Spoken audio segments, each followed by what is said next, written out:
Welcome to Between Two Chairs, Demystifying Commercial Real Estate, the podcast that brings you the latest insights and trends on the South Florida commercial real estate market, with your hosts, Fernando Arencibia Jr. and Jennifer Woolman. In each episode, we dive into the world of commercial real estate and break down complex concepts to make them accessible for everyone. Whether you're a real estate professional, a curious investor, or just interested in the South Florida market in general, Between Two Chairs is the podcast for you. So pull up a chair and join us.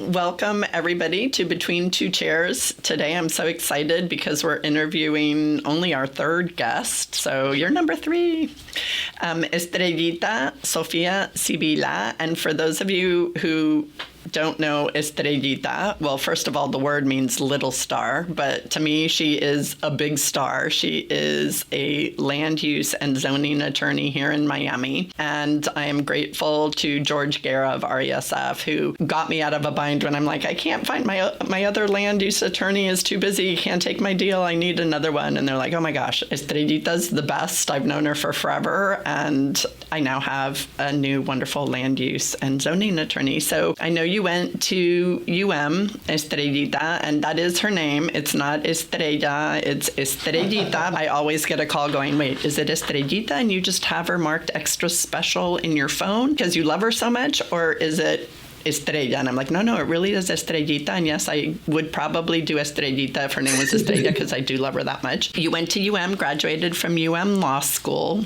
So give us a real quick little background. So first of all, thank you for inviting me to be on this show. I've listened to you all banter about real estate, and I just love it so much. You break it down in such an easy way for people to understand, whether they're fully engulfed in our industry or just wanting to learn about real estate. I think you all do such a great job of really breaking it down and explaining it into these wonderful bits that are easy to get and easy to implement. So I'm excited to share my time with you this morning.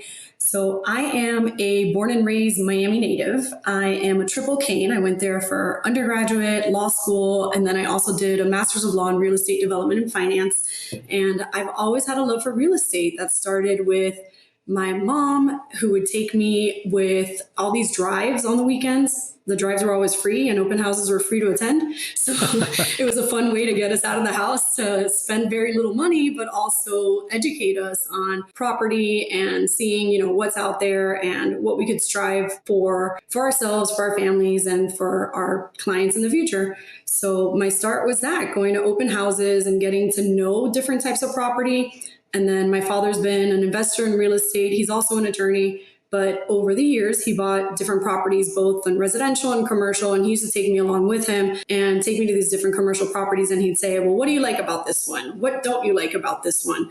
And it was always really interesting, the perspective that I would bring. I was, maybe 10 years old at the time, but I always had something to say about it. And over the years, it just always made me, I think, a better attorney, a better practitioner, and just someone that was more open to understanding that everybody brings a fresh perspective to the deal, even if it's a 10-year-old.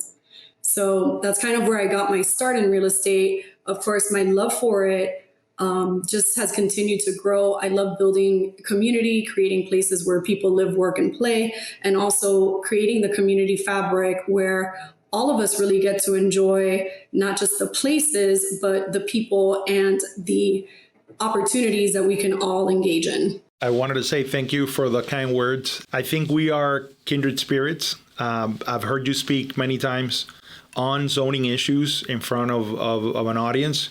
You have tremendous presence, but you also have that ability to really break down the, what looks to be a very complicated, purposefully difficult process that you have to engage into something that is very direct and simple. And you go to you get your law degree, you have this love for real estate. Was it a purposeful direction in your life to do zoning and to get involved into land use? 100%. So I used to watch, and I'm going to basically confess the level of nerdiness that that I entail. So I used to watch the zoning hearings at City of Miami, and I thought it was awesome. And I loved watching it because it was the future. My mind and my personality type is I'm an ENTJ. I think I'm a futurist. I could deal with things that aren't here and see how to get from A to Z. And I think that's what makes me a very strong lawyer in this particular area. And for me, I just love to see it. I watched all the hearings. I was like, oh, this is amazing. This new project is coming. And at the time, one of my mentors, Lucia Doherty with Greenberg Trorg, she was at the top of her game, and every single project that she would bring before the commission, she'd get a round of applause, and it looked easy, of course. But I didn't realize that it was months and months and months of work that went into the project and the application before you actually got to that commission hearing and the presentation. She made it look easy because she was super seasoned, an eloquent speaker, and just a wonderful lawyer. And I learned so much from her in terms of how to present before these commissions, just from observing some of the folks that were the best in the business. And to me, I always loved dealing with stuff that didn't exist. And I loved seeing, a little square patch of grass and imagining, what we could have there, and seeing, someone with the idea and really the fortitude to move forward and take that risk and present a new project and be the sort of creator, you know what I mean? It takes a lot of creativity and a lot of intestinal fortitude to move forward with some of these very large projects with very big dollar signs involved. And, it's a very type of special person. So he didn't admit it, but he also loves to dive into zoning maps. He says he geeks out on them. And he has a speech that's memorized because he's told it over and over about Little Haiti. And when Little Havana, when he started to dive in Little Havana, and he's got this, it's not a screensaver, but to me, it seems like it is because we pull it up so much as an example of zoning and how you can find out a history of an area, not only where it's going, to your point, in the future, but where it's been and how it got to where it is today and what makes a certain area either a great community or a great community with potential to raise and redo and get it right. He was super excited when we said that we were going to interview you. Yeah, I think what I love most about zoning is you really are working in the history of the area, but you're also working in the future of the area at the same time. So you have to be respectful of what the history is in that particular area, not just the parcel and the block itself, but the neighborhood as a whole. And then also look at, in the future, what is our desire for that particular neighborhood and how do we want to shape it? Because our built environment is the largest shaper of how we're going to engage in that neighborhood. And, whether people are going to be attracted to come and stay or if they're going to just, drive on by. So we need to be very intentional about that in the developments. And that's really been at the forefront of zoning policy in our larger cities throughout Miami-Dade County for over the last decade, in terms of pedestrian friendliness, more sustainable tech development, projects that are more mixed use so that we do have that variety of everyday retail at the ground level and, services at the ground level and residential above.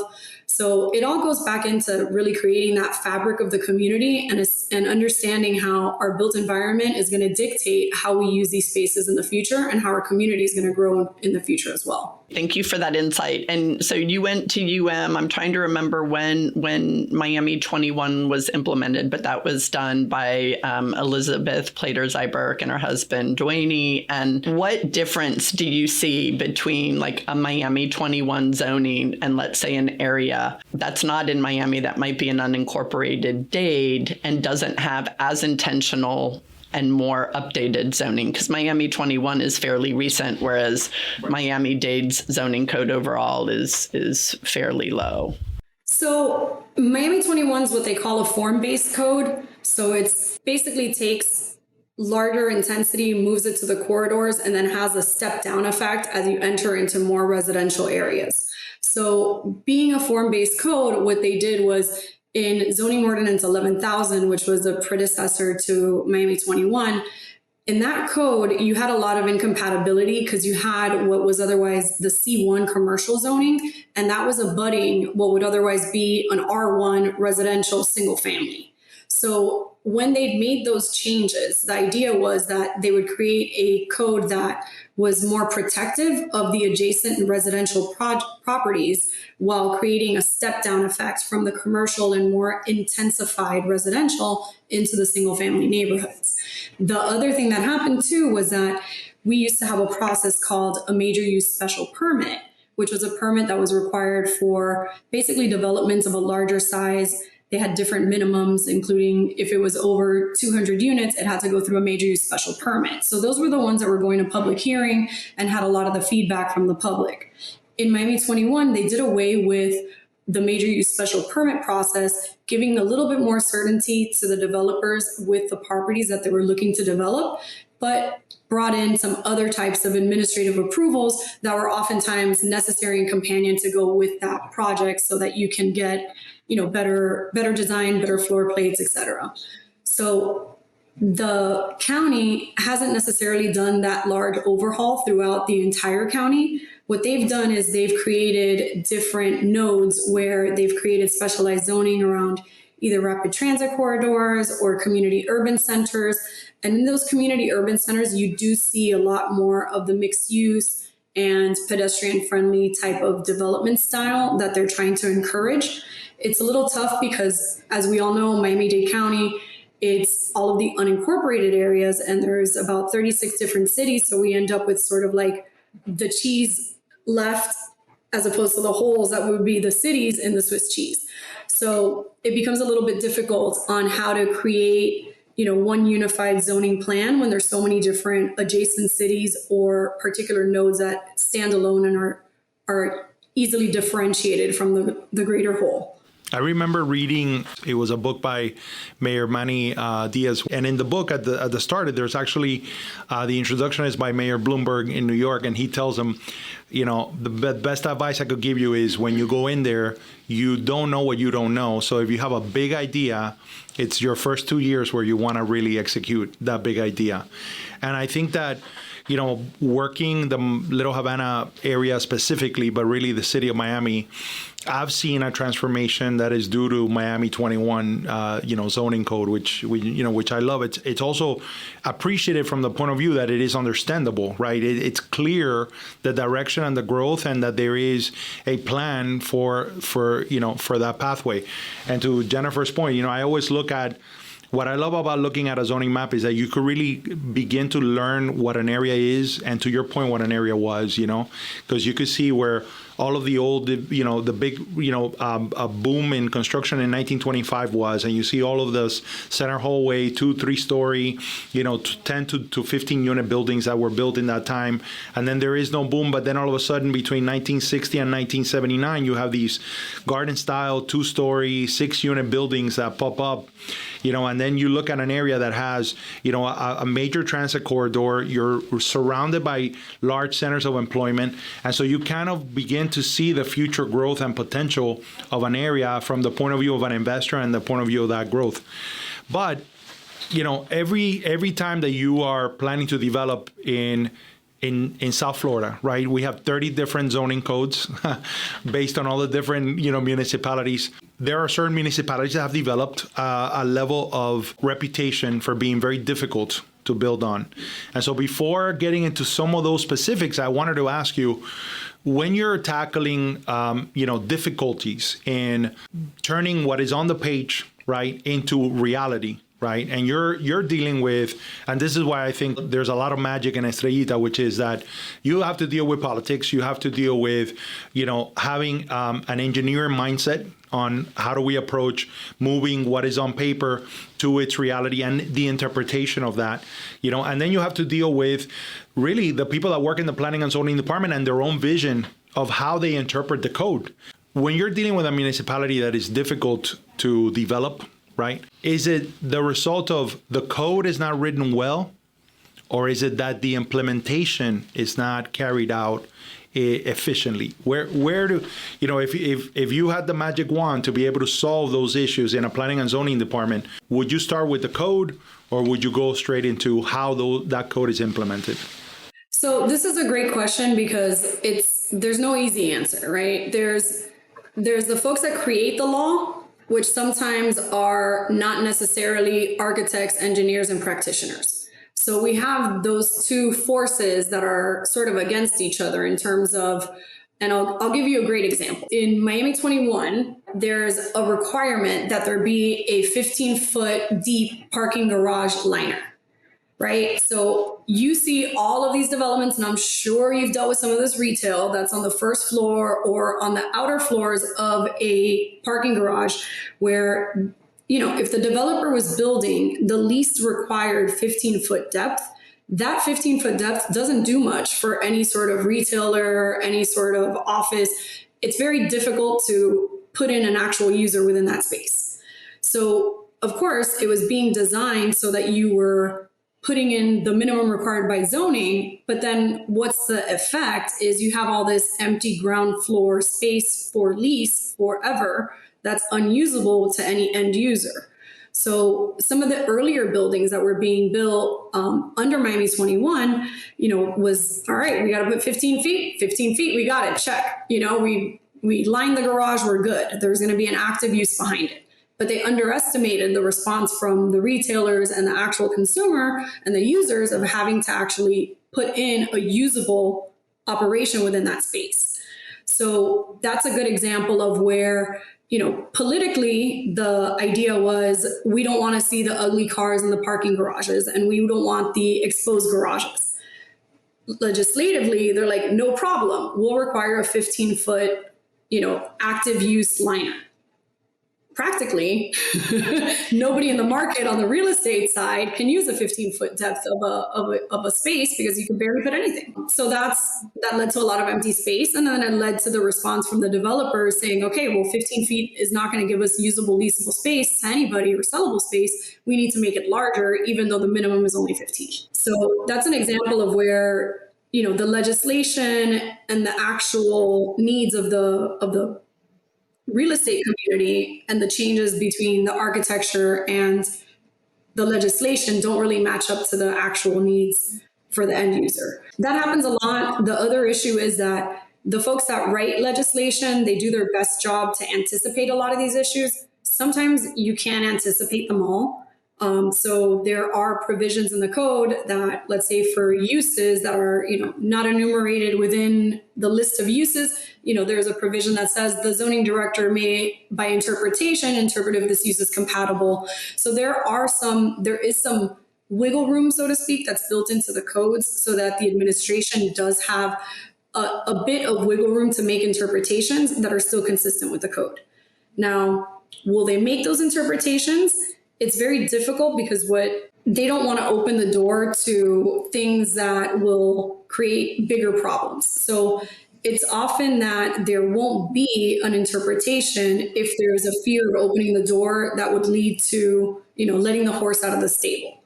So the preferred method would be, okay, we can't make that interpretation, but go and see if you could get a code change. The code change is difficult because, of course, you need then a sponsor. You need to deal with a commissioner to see if they're even willing to sponsor it. And then you need to work through the administration process to be able to work on the legislation and see if that gets adopted. It's always a very difficult push. We've had to do it on many occasions. There's been occasion where, as an industry, we've gone to a city and said, this does not work for our industry. We need a code change and we want to approach it holistically, not, for one particular person. We want to address it as an industry. And I think those are the changes that are most successful is when we have, an industry in totality that comes forward and says, look, this doesn't work. We need to address this. Let's have a workshop. This is actively done. We've done this Right now, even in Miami-Dade County, we have a quarterly meeting of workforce housing and affordable developers and land use lawyers, and we meet quarterly with the county to go through different legislation that's either been adopted or even now with the Live Local bill, the implementation of the Live Local bill locally, how that's going to work. So there's always opportunity through staff to have those discussions, and they're very open to understanding, what the limitation is and how can we create a workaround and what does that workaround look like. It's interesting because you point out that some of the best intentions, right? For example, the 15-foot liner, that the reasoning behind requiring it was good. Right? It made sense. But then when you put it in practice, if they had had the right people at the table and asked the right questions, they would have realized that there's no demand for that type of space. So I think what you bring up is super important, that when these rules are being made, who are you going to have at the table to be involved in that discussion, so that once something is passed and they don't want to change it or make exceptions because they don't want to let the horse out of the stable, it's a lot harder to do those changes then, right? With Miami-Dade County, our zoning is ancient.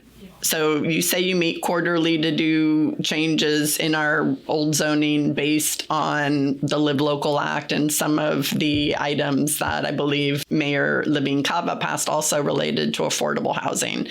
In your opinion, is that the best approach, or should Miami-Dade County really be looking at how fast we're growing, where we're growing, what our needs are? And the reason I ask that question is because I feel like Miami-Dade goes in these huge growth spurts and then contracts with very little thought to planning. Recently, cities have started thinking more about, to your point, creating community and who's going to live there and what it looks like. But I don't know if the county as a whole has. And so now with like this Live Local Act, what is that going to look like? Does that just mean there's going to be all of this affordable housing built everywhere in like a land rush, right? Without intentionality and thought being put at it, because there is a housing crisis nationally and especially here. First, the zoning code is a living document. It's being amended constantly.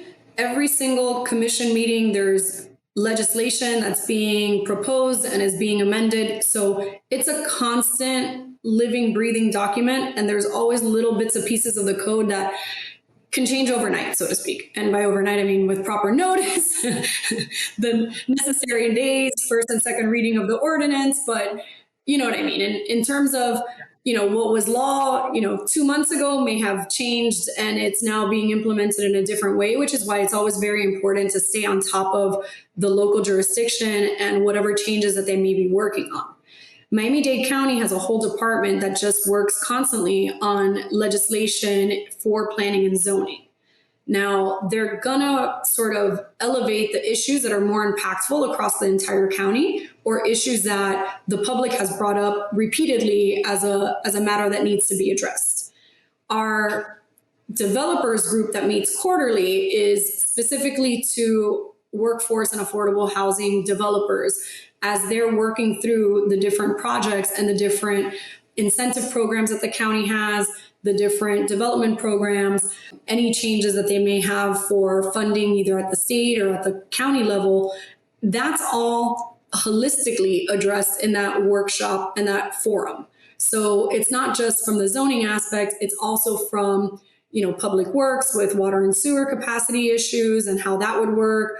Our next one, I believe, is going to include somebody from the property appraiser's office, since we have in the Live Local bill some property tax incentives in there as well when it relates to affordable housing.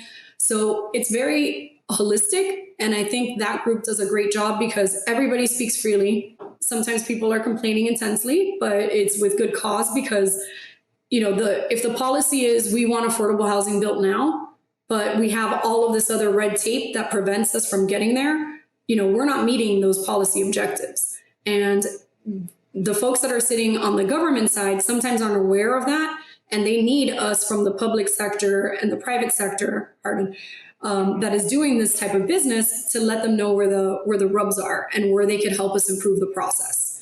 So that's currently what's going on now with the Live Local Act, because of course it's very broadly written and it at first glance does sound like it's full free flow runaway development as long as you're aiming at those affordable housing goals. That's not the case. It's limited to properties that are currently zoned for commercial, industrial, or mixed uses. There's a requirement that you provide at least 40% resident units as residential affordable. And that's based on the Florida statute's definition, not on our local definitions, which sometimes our affordable and workforce allow for greater than the 120%.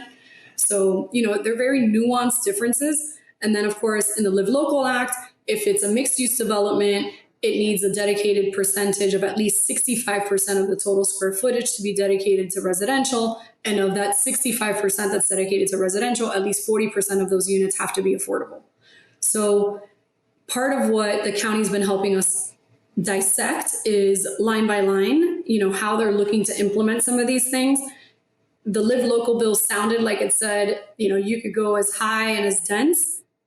Yes, but there are interpretations of within the county of, how high and where and how dense. So right now, the maximum density that's permissible based on their interpretations is 250 units per acre. And the maximum height that they're allowed to go to is the maximum height within their own jurisdiction, which in this case, the way that the state legislation is written, allows them to include the properties that are in the rapid transit zones. So it's interesting when they go to dissect all of these aspects, because what still remains is the setbacks, the FAR, the lot coverage, all of that's still going to remain the same. So although you have this additional density and additional height, it does not necessarily mean that the site that you're looking to develop on will have the necessary floor area. And once you apply the setbacks, that you would actually achieve that maximum 250 units per acre density. Right. And that's why it's important. So we were having this conversation about something totally different, but what you read in the news, right? And what comes across in the news, which is basically just a sound bite and an overview, becomes a lot less meaningful when you dig into the details in a given area. So we're hearing, not that I don't think that the Live Local Act is great. I think it is going to help. I think there's a lot of really good legislation in there. And I think a lot of people are encouraged to look at affordable housing again, because building affordable housing is extremely expensive. So I think that that's great. But if you read the news, it almost sounds like, oh, this act is going to solve most of our affordable housing woes, right? And then to your point, when you get into the detailed local zoning, maybe not, it's definitely going to help. But the legislation basically prohibits the municipality from requiring a public hearing specifically for use, for height, and density. But those are just part of the zoning equation. You still have the setbacks, you still have lot coverage, you still have FAR. So those items, the county or the city cannot require you to go to public hearing, but it's not to say that you won't end up in a public hearing process because of some other factor related to the development. This all was because of, the not in my backyard folks. And this came from the west coast of Florida. And they essentially have a lot less intensive zoning in a lot of those other areas that are outside of our county. For the most part, you don't see 150 units per acre anywhere, or 250 per acre, or, in Miami that we have 1,000 units per acre in our central business district area. So, the rest of the state is very, very low in their density. So, I don't know how the rest of the state is taking this in terms of, how they anticipate this would impact some of their more established single family residential areas. But I know here in Miami-Dade County and city of Miami, they're looking at this as a very positive for our affordable housing stock and that development. The land price is still the land price, and we're still very expensive. So everybody's really crunching these numbers to understand with these incentives for the density and the height, along with the property tax, along with, all of the other bits and pieces for financing and such, if it all pencils out to do these projects down here. We're noticing that a lot of owners have the moment the act was passed that they went back to reevaluate, right, what they had and what they were gonna do with the properties that they owned. And we even had a couple of clients of ours that were looking to sell some land and now decided to reevaluated it from the point of view of applying the new law.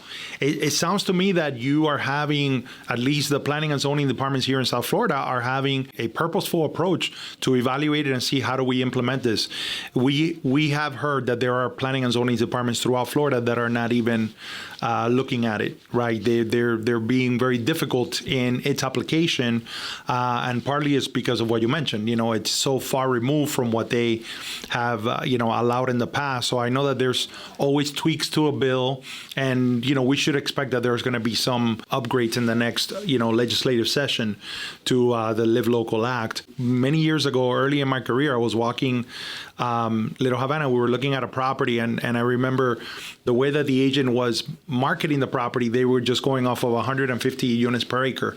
So he was just doing a normal division of how many square feet were in the lot and all that stuff.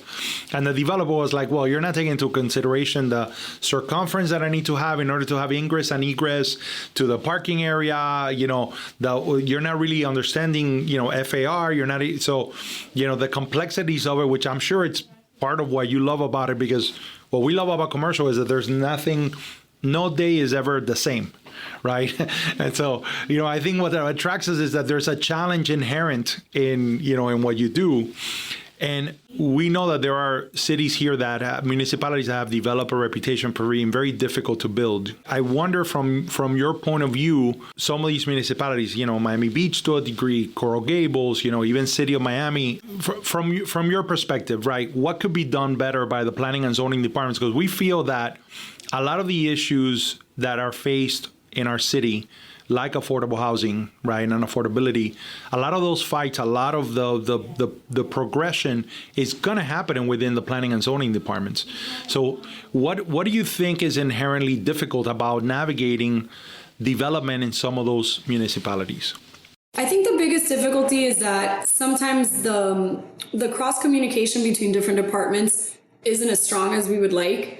So in policy-wise, we've been talking City of Miami and unincorporated Dade. The policy is if you're building an affordable housing project, you have an expedited building permit process.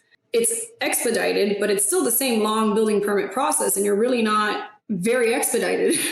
So sometimes there's processes that we need from, let's say, the community development department. They need to, if it's an affordable housing project, they normally need to certify that that project is meeting certain requirements, et cetera. That then goes to zoning. Zoning then does their review. So there's a lot of collaboration between the departments that needs to happen, that they really put the onus on the project proponent to get all of those ducks in a row for them to then bring it in packaged, rather than them talking to each other and making sure that this is a joint effort between the department's zoning and the developer to make sure that this affordable housing gets built. So I think we lose a lot of time and momentum in trying to create this collaborative vision between the different departments that have to participate. I'd love to see there being some of those silos broken down so that, there is a more direct line and understanding if we need, to submit this particular application or approval, let's say to the state by X deadline, that, everybody's working in unison to meet those deadlines. Otherwise, the project gets pushed away, you don't meet the deadline, you can't get the funding for it or apply for the funding, that project's going to die, even though the developer's already put it under contract, locked the property into an agreement with the seller, or normally they won't purchase the property ahead if they're going to go for tax credits, but they'll lock in the property. They've spent money there. They spent money on project design. They've spent money on designing the basic set of project documents that would need to get approved by zoning. So it's a lot of money that gets invested into these things. And, by the time that you've generated your project plan, selected a site, just think about how many people you've touched in that process from, the realtor, the different agents, the surveyor, the architect, the engineer, the lawyer, the plans processor. So it's a lot of money that goes into play. And I think sometimes there's a lack of understanding or appreciation, from the city side of how much of an investment and risk goes into it from these proponents. Sometimes I feel that, instead of looking for ways to get it approved, everybody's looking at it to say like, oh, wait, we need to add this one little thing here that I found with a magnifying glass. And, you need to give me an additional measurement. And I get upset sometimes because, every time we get a set of plans kicked back, we have to go back, we have to pay the architect, sometimes we have to pay an engineer. It's a lot of, back and forth that we lose in time, which means that we're paying interest to somebody, or it's, time that we're losing in due diligence, or, it's time, it's money.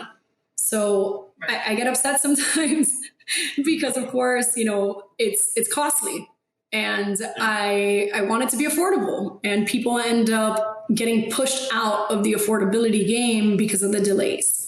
And I just want to point out to our listeners, because a lot of what you're saying, even though we're relating it to affordable housing or ground up development, a lot of these exact same zoning issues apply when you're doing a change of use or you're doing build out of a new restaurant space. You still have those issues in the plans that go back and forth. And I do want to do what we have done before with the City of Miami Gardens and give them a huge shout out for how they approach the process, which, to the point that you had of all the different departments being separated, they have everybody in one room.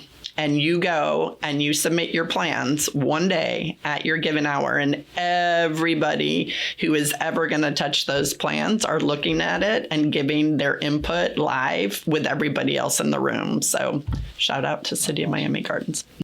Yeah, I want to say in the good old days in City of Miami, I remember being able to go and setting a meeting with zoning. So when we would submit our plans to zoning, I would go down there and take my entire list of every single zoning request that we had, and I would go through every single, if it was the major use special permit, we had, subsidiary permits called like class 2 or class 1s. So we would go through and every single request, but it wasn't this like, oh, I found one problem, I'm kicking it back, change this one, bring it back to me. And then they re-review it again, and oh wait, now lo and behold, I found this other problem that maybe should have been found before, but we didn't see it, so now we got to go back again.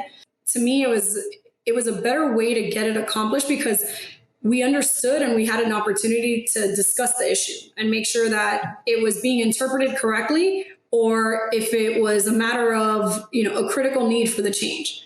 And it took longer in terms of us one-on-one with staff at that juncture.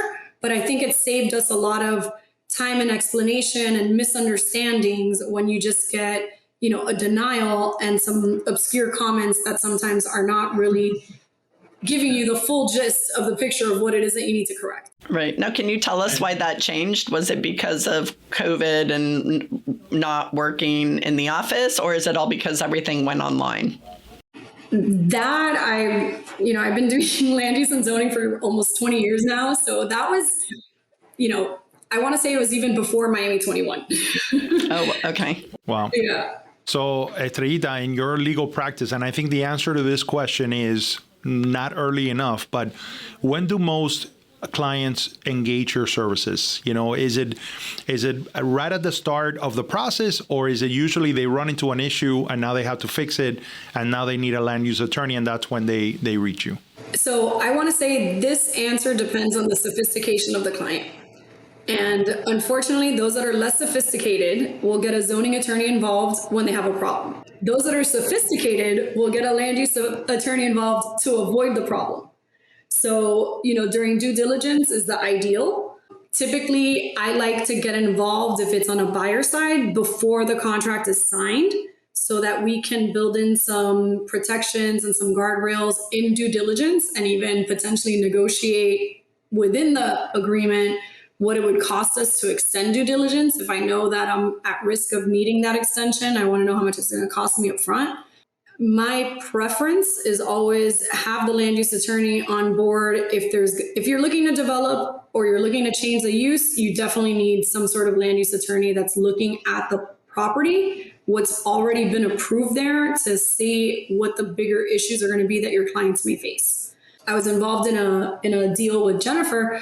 I wasn't even on there as a land use lawyer, but we were looking at a lease, and there was some legislation that I caught wind of that would otherwise kill the entire deal just because of the way that the parking would have impacted that particular user.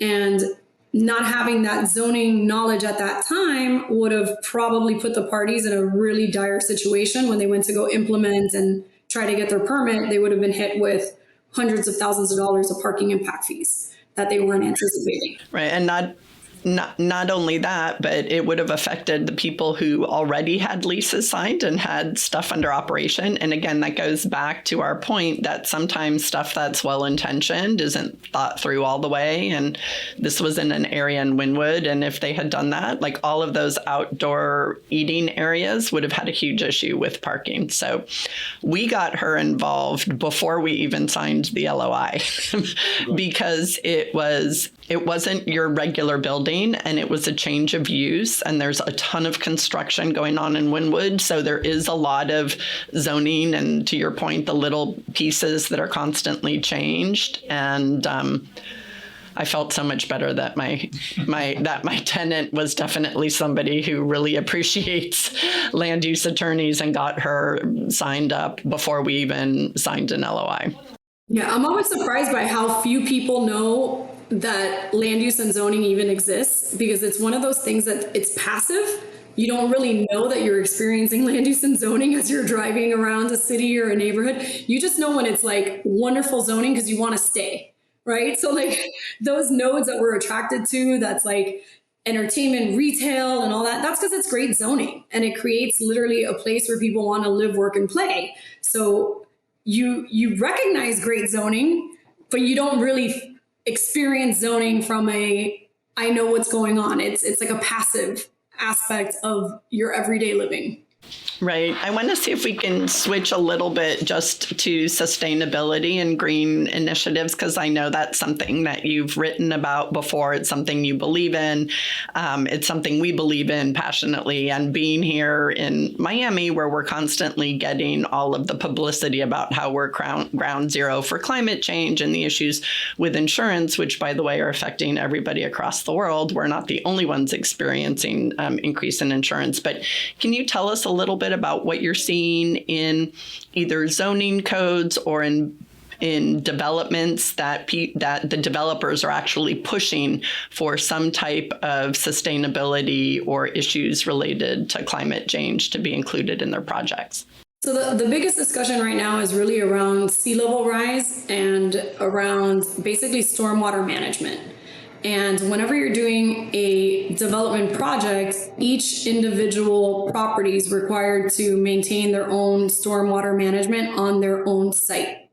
So it's usually based on a calculation. You know, we have basically the 1 in 100 year flooding event, et cetera. But these calculations have been sort of the crux of how we determine how big of a drain field you need, what kind of engineering you might have to do to the site in order to prevent excessive flooding. So that's one of those aspects that's going to continue to be of interest, because I believe over time that's going to be something that's going to be more of an interest point for development, whether or not it's regulated from the government side. I think most developers that are the smart, better developers that are thinking long term are looking at how they implement potential flooding and sea level rise into their projects. Like one good example of someone that did that, going way back, is essentially Brickell City Center. The way that Brickell City Center is engineered is they basically have a whole entire concrete square inside another pool of water. So if water does flood, it floods into the pool that's underneath, and it doesn't actually flood any of the underground parking. But that took foresight, and it took a lot of engineering, and it took a lot of money. So what we're seeing also is folks that are doing passive landscaping design so that it will alleviate potential flooding onto the actual site. So for example, if you're along the waterfront, features that allow for pedestrian walkway, then some sort of landscaping feature that goes up intentionally, and then some sort of other dip so that if the water is to rise above the natural seawall line, then there's some other levels before you get to impacting the built environment. And then there's somewhere else that would catch and have like a reservoir effect. And again, these are the better folks are creating these into things that appear to be externally as an amenity, right? So now you have a large dog run with a park that's hilly and they have, more places to run or whatnot. But really it doubles as the amenity, but also an infrastructure improvement. So I think we're seeing more of that. And that's all, by design, purposely by design. So, for example, would those require zoning changes or some kind of change? Because, again, these are forward-thinking developers. That we don't necessarily have the zoning in place or the requirements in place. Or has Miami-Dade County been progressive enough to say these are designs that we want incorporated in new construction? So a couple of the different jurisdictions, and I'm not going to get the whole list right, but a lot of the coastal jurisdictions have adopted something called freeboarding. Freeboarding basically says, let's say you're a single family home and your maximum height that you're allowed to build is 18 feet. So normally those 18 feet do not start until what's essentially the flood level. So let's say you're at where your property is, you have an elevation of +4 that you have to build at to be your finished floor at flood, right? So now you'd be 4 plus your 18, which your building would be at 22 feet total height. So they're allowing what's called freeboard, about 5 feet of freeboarding, which would allow you to put, instead of your house at the 4 foot, at the 9 feet. So now it's higher, and then your height will be allowed to exceed that for the freeboarding. So that gets you more what would otherwise be like either basement area or area that would be breakaway walls or anything that would otherwise be below, prospective sea level or otherwise impacted by sea level rise over time. So those are being implemented in different cities. That gets you, that's an easy way to get around having to amend all the height requirements and etc. So it's basically the freeboard area is excluded from the height. And that's been really helpful to sort of push in that direction. That also in that same freeboarding style would allow for, that sort of what I just spoke about in terms of having a project that goes a little bit higher in its natural sloping on the site and be able to play with some of these other like dips and valleys within its own site to be able to create its own capturing of water throughout, and again, there's different methods to be able to capture, but that's just one example. That's good to hear. And I'm impressed with Miami Beach because obviously they have a major issue with flooding. I mean, they had it just with king tides way before climate change was even an issue just because of where they're located. But in addition to some of the sustainability and green initiatives that they've implemented, I read about a really cool project that they are doing with the Miami City Ballet for affordable housing. So I'm doing that shout out there if anyone wants to look at it. All of this stuff and Estrellita's examples are going to be in the show notes, but I just wanted to give a shout out for those forward-thinking cities. Well, we're getting to the end. This has been a wonderful, episode to be able to spend time with you, Estrellita. We are so appreciative, and as always, we like to end with a stat. My partner over here always tells me I'm stealing her stats, so I gotta let her go first. You don't have to let me go first. Well, I think we should have our guests go first and share. Did you? I didn't give her much notice, so I no. don't know if she has it. But do you have a fun stat? Or I have a fun fact. So my fun fact is, and maybe you guys know the answer to this, but do you know where the only rainforest is in the continental United States? The rainforest is in the continental United States. No. It's right here in Miami-Dade County. It's at Fairchild Tropical Gardens. And at Fairchild, they actually have a 2-acre rainforest within their 300 and something acres. And it's one of my favorite places in Miami. Yeah, Fairchild's amazing. We'll put that tag in there too, people. Yeah, so if you go there, it's actually almost like 10 degrees cooler in this rainforest. And it has waterfalls, it has beautiful orchids all around year round, and it's really magical. So, I've been there, but I had me? no idea that it was the largest one. That's awesome. That's awesome. That's a great stat.